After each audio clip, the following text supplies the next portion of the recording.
ಐರಾನಿಕಲ್ ಆಗಿ ಹೇಳ್ತೀನಿ. ಗೌರಿ ಲಂಕೇಶ್ ಹತ್ಯೆ ನಡೆದಿದ್ದು ಸೆಪ್ಟೆಂಬರ್ 5, 2017. ನರೇಂದ್ರ ದಬೋಲ್ಕರ್ ಹತ್ಯೆ ಆದಾಗ ನಾವು ಹೇಳಿದ್ದೀವಿ ಇಂಥ ಕಾಯಿದೆ ಬೇಕು ಅಂಥೇಳಿ. ಆಮೇಲೆ ಪನ್ಸಾರೆ ಹತ್ಯೆ ಆಯಿತು, ಆಮೇಲೆ ಕಲಬುರ್ಗಿ ಹತ್ಯೆ ಆಯಿತು. ನಾವು ಇನ್ನು ಎಷ್ಟು ಮಂದಿ ಸಾಯಬೇಕು ನೀವು ಈ ಕಾಯ್ದೆಯನ್ನು ಅನುಷ್ಠಾನಕ್ಕೆ ತರಬೇಕಾದ್ರೆ ಅಂತ 20 ಮಂದಿ ಲಿಸ್ಟ್ ಬಂತು. ಇವರೆಲ್ಲ ಟಾರ್ಗೆಟ್ ಅಂತೇಳಿ. ಕನ್ಫರ್ಮ್ ಲಿಸ್ಟ್ 4 ಮಂದಿ: ಗಿರೀಶ್ ಕಾರ್ನಾಡ್, KS ಭಗವಾನ್, ನಾನು, ನಿಡುಮಾಮಿಡಿ ಮಠ ಸ್ವಾಮಿ.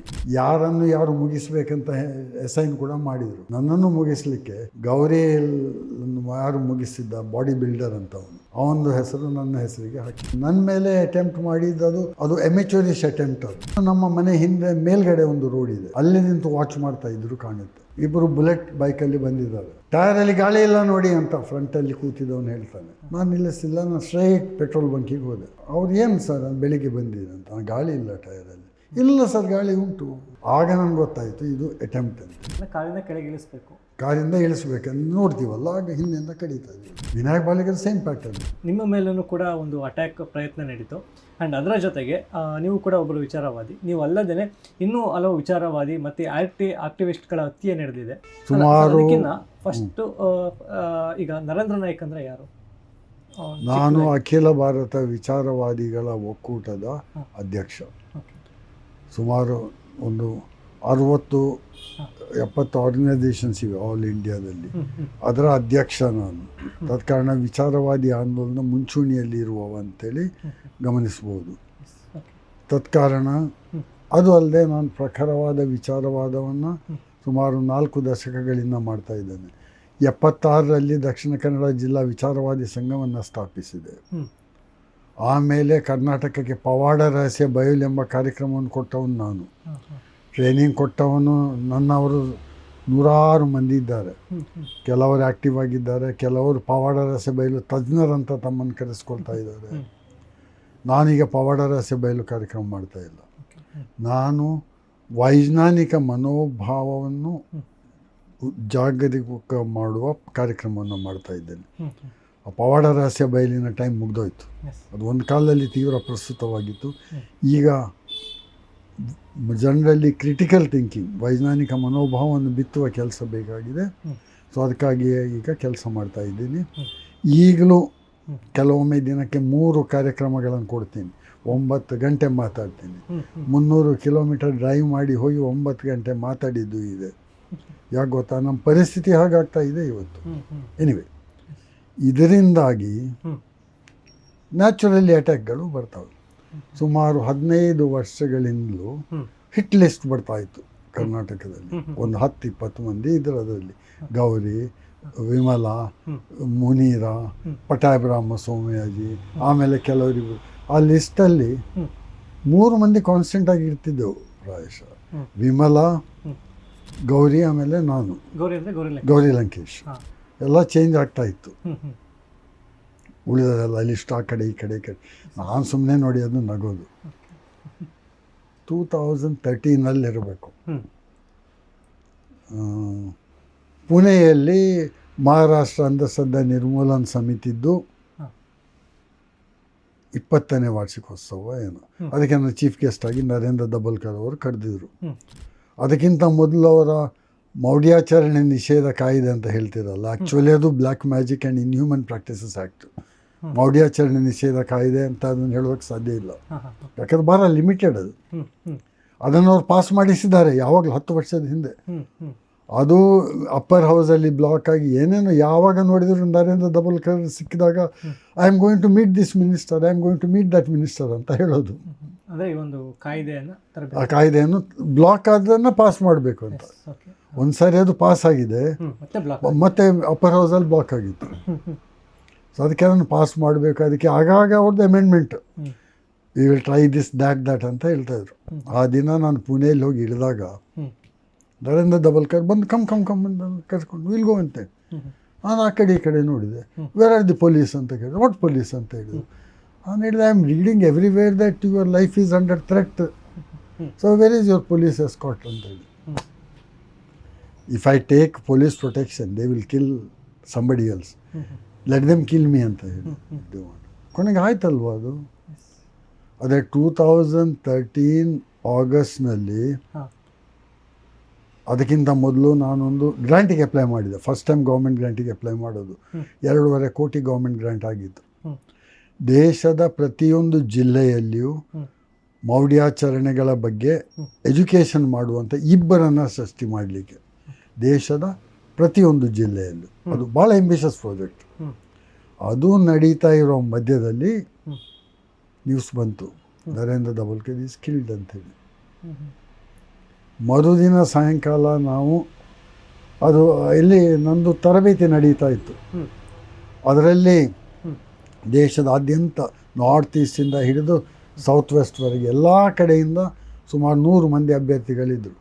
ನಾವೆಲ್ಲ ಸೇರಿ ಬನಶಂಕರಿ ಶಾಪಿಂಗ್ ಕಾಂಪ್ಲೆಕ್ಸ್ ಹೊರಗಡೆ ಒಂದು ಪ್ರತಿಭಟನೆ ಮಾಡಿದೆವು ಬೆಂಗಳೂರಲ್ಲಿ. ಇದರಲ್ಲಿ ನಾನು ಪ್ರಪೋಸಲ್ ಹಾಕಿದ್ದು, ಕರ್ನಾಟಕಕ್ಕೂ ಇಂಥ ಮೌಢ್ಯಾಚರಣೆ ನಿಷೇಧ ಕಾಯ್ದೆ ಬೇಕು, ಇದನ್ನು ತರಬೇಕು ಅಂತೇಳಿ. ಆಗ ಗೌರಿ ಲಂಕೇಶ್ ಕೂಡ ಅದರಲ್ಲೇ ಇದ್ದರು. ಗೌರಿ ಲಂಕೇಶ್ ಅಂತ ಗೌರಿ ಅಂತ ಬರ್ತದೆ, ಯಾಕೆ ನಾವು ಫಸ್ಟ್ ಟೈಮ್ ಟರ್ಮ್ಸಲ್ಲಿದ್ದೆವು ತುಂಬ ವರ್ಷಗಳಿಂದ. ಸೊ ನಾವು ಇಬ್ಬರು ಅದರಲ್ಲಿ ಮುಖ್ಯ ಇದು ಪಾತ್ರ ವಹಿಸಿದ್ದೆವು. ಇಂಥ ಕಾಯ್ದೆ ಬೇಕು ನಮಗೆ ಅಂತೇಳಿ ಫಸ್ಟ್ ಪ್ರಪೋಸಲ್ ಹಾಕಿದ್ದು. ಮುಂದೆ 2014ನಲ್ಲಿ 2 ಡ್ರಾಫ್ಟ್ಗಳು ಪ್ರಿಪೇರ್ ಆದವು. ಒಂದು ಡ್ರಾಫ್ಟ್ ಬೆಂಗಳೂರಲ್ಲಿ ಬಿಡುಗಡೆ ಆಯಿತು, ಅದು ನ್ಯಾಷನಲ್ ಸ್ಕೂಲ್ ಆಫ್ ಲಾ ಮಾಡಿದ್ದು. 2ನೇ ಡ್ರಾಫ್ಟ್ ಅದು ಕರ್ನಾಟಕ ಲಾ ಯೂನಿವರ್ಸಿಟಿ ಇದೆ ಧಾರವಾಡದಲ್ಲಿ, ಅದು ಅಲ್ಲಿ ಬಿಡುಗಡೆ ಆಗಲಿಕ್ಕೆ. ಕಲಬುರಗಿಯವರು ಕೂಡ ಅದೇ ಸ್ಟೇಜಲ್ಲಿ ಇದ್ದರು, ನಾವಿಬ್ಬರು ಇದ್ದೀವಿ. ಅಲ್ಲಿ ನಾವು ಈ ಪ್ರಪೋಸಲನ್ನು ಹಾಕಿ ಅದ್ರ ಬಗ್ಗೆ ಮಾತಾಡಿದ್ವಿ, ಇದು ಬೇಕು ನಮಗೆ ಅಂತೇಳಿ. ನೆಕ್ಸ್ಟ್ ಅವರು ಧಾರವಾಡಕ್ಕೆ ಹೋದರು, ನಾನು ಗುಲ್ಬರ್ಗಕ್ಕೆ ಹೋದೆ. ಸೊ ಅಲ್ಲಿ ಸ್ಪ್ಲಿಟ್ ಆಯಿತು. ಸೊ ಇದು ಪ್ರಪೋಸಲ್ ಅಲ್ಲಿಂದ ಬಂದಿರೋದು ನಮ್ಮಿಂದ. ಮುಂದೆ ಏನಾಯಿತು, ಕಲಬುರಗಿ ಮರ್ಡರ್ ಆಯಿತು. ಆಗ ಬೆಂಗಳೂರಲ್ಲಿ ಪ್ರತಿಭಟನಾ ಸಭೆ ಆಯಿತು. ಆ ಸಭೆಯಲ್ಲಿ ಮೌಢ್ಯಾಚರಣೆ ನಿಷೇಧ ಕಾಯ್ದೆ ಡ್ರಾಫ್ಟ್ ಇದೆಯಲ್ಲ, ಅದು ಪಾಸ್ ಆಗಬೇಕು, ಅದಕ್ಕೆ ಕಲಬುರಗಿ ಅವರ ಹೆಸರು ಕೊಡಬೇಕೆಂದೇಳಿ ಸಾವಿರಾರು ಜನ ಸೇರಿದರು. ಅಲ್ಲಿ ಕೆಲವು ಮಠಾಧೀಶರಲ್ಲ ಹೆಡ್, ನಮ್ಮ ನಿಡುಮಾಮಿಡಿ ಮಠದವರು ಅದರಲ್ಲಿ ಮುಂಚೂಣಿಯಲ್ಲಿದ್ದರು. ನನ್ನನ್ನು ಸ್ಟೇಜ್ ಮೇಲೆ ಹಾಕಿದ್ದಾರೆ. ಆಗ ಏಷ್ಯಾ TV ಅಂತ ಒಂದಿದೆ, ಸಿಂಗಾಪುರ್ ಹೆಡ್ ಕ್ವಾರ್ಟರ್ಸ್, ಅವರು ಶೂಟ್ ಮಾಡ್ತಾಯಿದ್ರು. ಅವರಿಗೆ ನಾನೊಂದು ದೊಡ್ಡ ಆಡಿಯನ್ಸ್ ಜೊತೆ ಮಾತಾಡೋ ಫುಟೇಜ್ ಬೇಕಿತ್ತು. ನಾನಲ್ಲಿ ವೇದಿಕೆ ಮೇಲಿದ್ದೇನೆ, ಮಾತಾಡ್ತಾ ಇಲ್ಲ. ಅವ್ರು ಚೀಟ್ ಕಳಿಸ್ತಾ ಇದ್ದಾರೆ. ಕೊನೆಗೆ ನಾನು ಇವರ ಹತ್ರ ಕೇಳಿದೆ, ಯಾವಾಗ ನಾನು ಮಾತಾಡೋಕ್ಕೆ ಅವಕಾಶ ಕೊಡ್ತೀರ? ಸಡನ್ನಾಗಿ ಹೇಳಿ ಮಾತಾಡಿ ಅಂತ. ಯಾಕೆ ಗೊತ್ತಾ, ಇಬ್ಬರು ಮಿನಿಸ್ಟರ್ಸ್ ಬರ್ತಾಯಿದ್ರು, ಸಿದ್ದರಾಮಯ್ಯ ಗೌರ್ಮೆಂಟ್ ಇತ್ತು, ಅವರು ಬರ್ತಾರೆ ಮಾತಾಡಿ ಅಂತೇಳಿ. ಆಗ ಮಿನಿಸ್ಟ್ರು ಬಂದಾಗ ನಾನು ಕೇಳಿದೆ, ನರೇಂದ್ರ ದಬೋಲ್ಕರ್ ಹತ್ಯೆ ಆದಾಗ ನಾವು ಹೇಳಿದ್ದೀವಿ ಇಂಥ ಕಾಯ್ದೆ ಬೇಕು ಅಂಥೇಳಿ. ಆಮೇಲೆ ಪನ್ಸಾರೆ ಹತ್ಯೆ ಆಯಿತು, ಆಮೇಲೆ ಕಲಬುರಗಿ ಹತ್ಯೆ ಆಯಿತು. ನಾವಿನ್ನು ಎಷ್ಟು ಮಂದಿ ಸಾಯಬೇಕು ನೀವು ಈ ಕಾಯ್ದೆಯನ್ನು ಅನುಷ್ಠಾನಕ್ಕೆ ತರಬೇಕಾದ್ರೆ ಅಂತ ಖಡಕ್ಕಾಗಿ ಮಾತಾಡಿದೆ. ಅದು ಅವ್ರಿಗೆ ಭಾಳ ಚುಚ್ಚಿತು. ಇಲ್ಲ ಆ ಥರ ಈ ಥರ ಎಲ್ಲ ಎಕ್ಸ್ಪ್ಲೇನ್ ಮಾಡಿದರು. ಆದರೆ ಐರಾನಿಕಲ್ ಆಗಿ ಹೇಳ್ತೀನಿ, ಗೌರಿ ಲಂಕೇಶ್ ಹತ್ಯೆ ನಡೆದಿದ್ದು ಸೆಪ್ಟೆಂಬರ್ 5, 2017. ಕಾಯ್ದೆ ಆಗಿತ್ತು ನವೆಂಬರ್ 2017. ಆಮೇಲೆ ಅದಕ್ಕಿಂತ ಮೊದಲು ಮಾರ್ಚ್ 10, 2017 ನನ್ನ ಮೇಲೆ ಅಟೆಂಪ್ಟ್ ಆಯಿತು. ನಾನು ಆ ದಿನ ಸ್ಟಾಪ್ ಆದರೆ ನಾನು ಇವತ್ತು ಇಲ್ಲಿ ಮಾತಾಡಲಿಕ್ಕೆ ಇರ್ತಾ ಇರಲಿಲ್ಲ. ನಾನು ಸ್ಟಾಪ್ ಮಾಡಲಿಲ್ಲ, ನಾನು ಹೋದೆ ಡೈರೆಕ್ಟಾಗಿ. ಆದ ಕಾರಣ ಇವತ್ತು ಬದುಕಿದ್ದೀನಿ. ಆಗ ಗೌರಿ ನನಗೆ ಫೋನ್ ಮಾಡಿ, ಯಾಕ್ರಪ್ಪ ಹೀಗೆಲ್ಲ ಮಾಡ್ತೀರ ಅಂತ ನನಗೆ ಉಪದೇಶ. ವಾಟ್ ಅಬೌಟ್ ಯು ಗೌರಿ ಅಂತ ಕೇಳಿದೆ. ಅದೆಲ್ಲ ನಮಗೆ ಆಗಲ್ರಪ್ಪ, ಏನು ಅದು ಅರ್ಥ ಅಂತ ನನಗೆ ಇನ್ನೂ ಗೊತ್ತಿಲ್ಲ. ಎನಿವೆ ಆ ಥರ ಆಯ್ತು ನೋಡಿ. ಈಗ ಗೌರಿ ಲಂಕೇಶ್ ಅವರ ಒಂದು ಹತ್ಯೆ ಪ್ರಕರಣಕ್ಕೆ ಸಂಬಂಧಪಟ್ಟಂತೆ ಅದು ಏನಾಯಿತು ಸರ್ ತನಿಖೆ? ಆ ತನಿಖೆ one of the biggest SIT ತನಿಖೆ, ಸಾವಿರಾರು ಮಂದಿ ಪೊಲೀಸ್ ಎಲ್ಲ ತನಿಖೆ ಮಾಡಿದರು. ಇದಕ್ಕೆಲ್ಲ ಲಿಂಕ್ ಬಂತು. ಆವಾಗ ಒಂದು ಒಂದು 20 ಮಂದಿ ಲಿಸ್ಟ್ ಬಂತು, ಇವರೆಲ್ಲ ಟಾರ್ಗೆಟ್ ಅಂತೇಳಿ. ಯಾರೆಲ್ಲ ಇದ್ರು ಅಲ್ಲಿ ಲಲಿತಾ ನಾಯ್ಕ್, ನಮ್ಮ ಇವರು ಜಸ್ಟಿಸ್ ನಾಗಮೋಹನ್ ದಾಸ್ ಅವರವರೆಲ್ಲ ಇದ್ದರು, ತುಂಬ ಲಿಸ್ಟ್ ಇತ್ತು. ಹಾಂ ಅದರಲ್ಲಿ ನನ್ನ ಹೆಸರಿಲ್ಲ. ಹಾಂ ಅಂತ ಎಣಿಸಿದೆ. ನೋಡಿದರೆ ಅದು ವೇಟಿಂಗ್ ಲಿಸ್ಟು. ಕನ್ಫರ್ಮ್ ಲಿಸ್ಟ್ 4 ಮಂದಿ: ಗಿರೀಶ್ ಕಾರ್ನಾಡ್, KS ಭಗವಾನ್, ನಾನು ಮತ್ತು ನಿಡುಮಾಮಿಡಿ ಮಠ ಸ್ವಾಮಿ. 4 ಮಂದಿ. ಇದು ಕನ್ಫರ್ಮ್ ಲಿಸ್ಟ್. ಯಾರು ಮುಗಿಸ್ಬೇಕಂತ ಅಸೈನ್ ಕೂಡ ಮಾಡಿದರು. ನನ್ನನ್ನು ಮುಗಿಸ್ಲಿಕ್ಕೆ ಗೌರಿ ಯಾರು ಮುಗಿಸಿದ್ದ ಬಾಡಿ ಬಿಲ್ಡರ್ ಅಂತ ಅವನದು ಹೆಸರು ನನ್ನ ಹೆಸರಿಗೆ ಹಾಕಿದ್ರು. ಎನಿವೇ ಅದು SIT ಬಂದ ಕಾರಣ ಅದು ಆಗಲಿಲ್ಲ. ಕೊನೆಗೆ ನೋಡಿದರೆ ನನ್ನನ್ನು 2-3 ದಿನ ಫಾಲೋ ಮಾಡಿದ್ರಂತೆ. ಅದು ಗೌರಿ ಲಂಕೇಶ್ ಚಾರ್ಜ್ ಶೀಟಲ್ಲಿದೆ. ಆದರೆ ಅಷ್ಟರೊಳಗೆ ನನಗೆ ಪೊಲೀಸ್ ಎಸ್ಕಾಟ್ ಇತ್ತು. ಅದು ಇದ್ದರೂ ನನ್ನನ್ನು ಫಾಲೋ ಮಾಡಿದ್ರು ಇವರು. ಇಮ್ಯಾಜಿನ್ ಮಾಡಿ ಹಂಗಾರೆ. ಸೊ ಇಂಥ ಪರಿಸ್ಥಿತಿಯಲ್ಲಿ ನಾವು ಬದುಕಿದ್ದೀವಿ. 2023ಯಲ್ಲಿ ಆ ಪೊಲೀಸ್ ಇದನ್ನು ತೆಗೆದುಬಿಟ್ರು. ಏನದು ಗನ್ಮ್ಯಾನ್ ಇಬ್ಬರಿದ್ದರು. ನಾನೇನು ಕೇಳಿದ್ದಿಲ್ಲ, ನಾನು ರಿಫ್ಯೂಸ್ ಮಾಡಿಲ್ಲ ಅಷ್ಟೇ. 2016 ಜೂನಿಂದ ಹಾಕಿದ್ದಾರೆ. ನಾನೇನು ಕೇಳಿ ಹಾಕಿದ್ದಲ್ಲ, ಅದನ್ನು ರಿಫ್ಯೂಸ್ ಮಾಡಿಲ್ಲ. ಯಾಕೆಂದರೆ ಕಮಿಷನರ್ ಹೇಳಿದರು ಗನ್ಮ್ಯಾನ್ ಆಗ್ತೀನಿ, ಡೋಂಟ್ ರಿಫ್ಯೂಸ್ ಅಂತೇಳಿ. ಯಾಕೆಂದರೆ ದಿಸ್ ಮ್ಯಾನ್ ರಿಫ್ಯೂಸ್ಡ್ ಅಲ್ಲ, ದಬೋಲ್ಕರ್. ಎನಿವೇ ನಾನು ರಿಫ್ಯೂಸ್ ಮಾಡಿದ ಕಾರಣ ಬದುಕಿದ್ದೀನಾ ಇಲ್ವ, ನಾನು ಆ್ಯಕ್ಟಿವ್ ಇದ್ದ ಕಾರಣ ಬದುಕಿದ್ದೀನಾ, ಎನಿವೇ ಇಟ್ ಡಸಂಟ್ ಮ್ಯಾಟರ್. ಕೆಲಸವನ್ನು ನಾವು ಮಾಡ್ತಾ ಹೋಗ್ತೀವಿ. ಇಲ್ಲಿ ಮೂಲಭೂತವಾದ ಪ್ರಶ್ನೆ ಬರೋದು ನಮ್ಮ ಮೇಲೆ ಯಾಕೆ ಅಟ್ಯಾಕ್ ಅಂತ. ಈಗ ನಿಮ್ಮ ಮೇಲೆ ಮತ್ತೆ ಈಗ ಹತ್ಯೆಗಳಾಗ್ತಲ್ಲ ಸರಣಿಯಲ್ಲಿ, ಒಂದೇ ಗ್ಯಾಂಗ್ ಅಂತ ಹೇಳ್ತಾರೆ.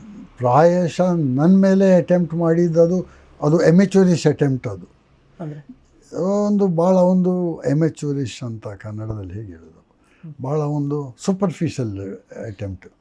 ನಾನು ಹೋಗುವಾಗ ಆ ದಿನ ನಾನು ಸ್ವಿಮ್ಮಿಂಗ್ ಹೋಗೋದು, ನನಗೆ ಪೊಲೀಸ್ ಒಬ್ಬನೇ ಇದ್ದ. ಆತ ಸಾಯಂಕಾಲ 7 ಗಂಟೆಗೆ ಮನೆಗೆ ಬಿಟ್ಟು ಹೋಗೋ, ಸಾರ್ ಹೊರಗಡೆ ಬರಬೇಡಿ ಅಂತ. ಬೆಳಿಗ್ಗೆ 9 ಗಂಟೆಗೆ ಬರ್ತಾನೆ ಆತ. ನಾನು ಸ್ವಿಮ್ಮಿಂಗ್ ಪೂಲಿಗೂ ನನ್ನ ಮನೆಗೆ 200 ಮೀಟರ್. ನಾನು ಸ್ವಿಮ್ಮಿಂಗ್ ಪೂಲ್ ಹೋಗಿ ಬೇಗ ಸ್ವಿಮ್ಮಿಂಗ್ ಮುಗಿಸಿ ವಾಪಸ್ ಬರೋದು. ಇವನಿಗೆ ಹೇಳಿದೆ. ಕೆಲವು ಸಾರಿ 2 ವೀಲರಲ್ಲಿ ಹೋಗ್ತಾ ಇದ್ದೆ, ಆದರೆ ಆಮೇಲೆ ಅವ್ರು 2 ವೀಲರ್ ಚಲಾಯಿಸಬಾರ್ದು ಅಂತ ಹೇಳಿ ನಾನು ಕಾರಲ್ಲೇ ಹೋಗೋದು. ಆ ದಿನ ಏನಾಗಿತ್ತು, ನಾನು 2 ವೀಲರ್ ಬ್ಯಾಟ್ರಿ ಚೇಂಜ್ ಮಾಡಿಸಿದ್ದೆ. ಅದು ಹೇಗೆ ಇದೆ ಅಂತ ಹೇಳಿ ಸ್ಟಾರ್ಟ್ ಮಾಡಿ ನೋಡಿದೆ, ಫಸ್ಟ್ ಇದಕ್ಕೆ ಸ್ಟಾರ್ಟ್ ಆಗಿದೆ ಅಂತೇಳಿ ಬಂದ್ ಮಾಡಿದೆ, ಕಾರ್ ತಗೊಂಡು ಬಂದೆ. ಇವರು ನಮ್ಮ ಮನೆ ಹಿಂದೆ ಮೇಲ್ಗಡೆ ಒಂದು ರೋಡ್ ಇದೆ, ಅಲ್ಲಿ ನಿಂತು ವಾಚ್ ಮಾಡ್ತಾ ಇದ್ರು ಕಾಣುತ್ತೆ. ಇವರು ಎಣಿಸಿದ ನಾನು 2 ವೀಲರಲ್ಲಿ ಬರ್ತೀನಿ ಅಂತ ಸೌಂಡ್ ಕೇಳಿ. ಅದನ್ನು ನಾನು 2 ವೀಲರ್ ಇಟ್ಟು ಕಾರ್ ತಗೊಂಡು ಬಂದಿದ್ದೀನಿ. ರೋಡ್ ಎಂಡಿಗೆ ಮುಟ್ಟಿದಾಗ ಇಬ್ಬರು ಬುಲೆಟ್ ಬೈಕಲ್ಲಿ ಬಂದಿದ್ದಾರೆ. ಟೈರಲ್ಲಿ ಗಾಳಿ ಇಲ್ಲ ನೋಡಿ ಅಂತ ಫ್ರಂಟಲ್ಲಿ ಕೂತಿದ್ದವನು ಹೇಳ್ತಾನೆ. ಈಗ ಫ್ರಂಟಿಗೆ ಪಾಯಿಂಟ್ ಮಾಡಿ. ನಾನು ನಿಲ್ಲಿಸಿಲ್ಲ, ನಾನು ಸ್ಟ್ರೈಟ್ ಪೆಟ್ರೋಲ್ ಬಂಕಿಗೆ ಹೋದೆ. ಅವ್ರು ಏನು ಸರ್ ಬೆಳಿಗ್ಗೆ ಬಂದಿದೆ ಅಂತ, ಗಾಳಿ ಇಲ್ಲ ಟೈರಲ್ಲಿ. ಇಲ್ಲ ಸರ್ ಗಾಳಿ ಉಂಟು, ಚೆಕ್ ಮಾಡಿ ನೋಡಿ ಮಾರೆ ಅಂತ. ಇಲ್ಲ ಸರ್ ಚೆಕ್ ಮಾಡಿ ನೋಡಿ ಸರ್ ಅಂತೇಳಿ. ಆಗ ನನಗೆ ಗೊತ್ತಾಯಿತು ಇದು ಅಟೆಂಪ್ಟ್ ಅಂತೇಳಿ. ಕಾರಿಂದ ಇಳಿಸ್ಬೇಕಂತ ನೋಡ್ತೀವಲ್ಲ, ಆಗ ಹಿಂದೆಯಿಂದ ಕಡಿತಾ ಇದ್ದೀವಿ. ಫಸ್ಟಿಗೆ ಅವ್ರು ಎಣಿಸಿದ್ದು ಏನು, ನಾನು 2 ವೀಲರಲ್ಲಿ ಬರ್ತೇನೆ ಹೊಡಿಬೋದಲ್ಲ, ಬುಲೆಟಲ್ಲಿ ಬಂದು ಹೊಡೆದು ಬುಲೆಟಿಗೆ ಏನಾಗೋದಿಲ್ಲ, ನಾವಂತೂ ಬಿದ್ದು ಬಿಡ್ತೀವಿ. ಪ್ಲಾನ್ ಫ್ಲಾಪ್ ಆಯಿತು. ಮತ್ತು ಈ ವಿನಾಯಕ್ ಬಾಳಿಗವ್ರದ್ದು ಸೇಮ್ ಪ್ಯಾಟರ್ನ್ ಅಂತ ಕೇಳಿದ್ದೆ. ವಿನಾಯಕ್ ಬಾಳಿಗರ್ ಸೇಮ್ ಪ್ಯಾಟರ್ನ್, ಬೆಳಿಗ್ಗೆ 5:15. ಅದಕ್ಕೆ ನಾನು ಎಣಿಸೋದು ಅದಕ್ಕೂ ಇದಕ್ಕೂ ಕನೆಕ್ಷನ್ ಇದೆಯಾ ಅಂತ ನನಗೆ ಡೌಟು. ಇಲ್ಲಿ ಹೇಗೆಂದರೆ ಜನಗಳು ಧರ್ಮಸ್ಥಳದ ಹೆಸರು ತೆಗಿತಾ ಇರಲಿಲ್ಲ, ಆ ಕಡೆ ಅಂತ ಹೇಳೋದು. ಹೆಸರು ತೆಗಿಲಿಕ್ಕೆ ಧೈರ್ಯ ಇಲ್ಲ, ದೇವ್ರ ಮೇಲಿನ ಭಯ. ದೇವ್ರ ಮೇಲೆ ಹೌದು.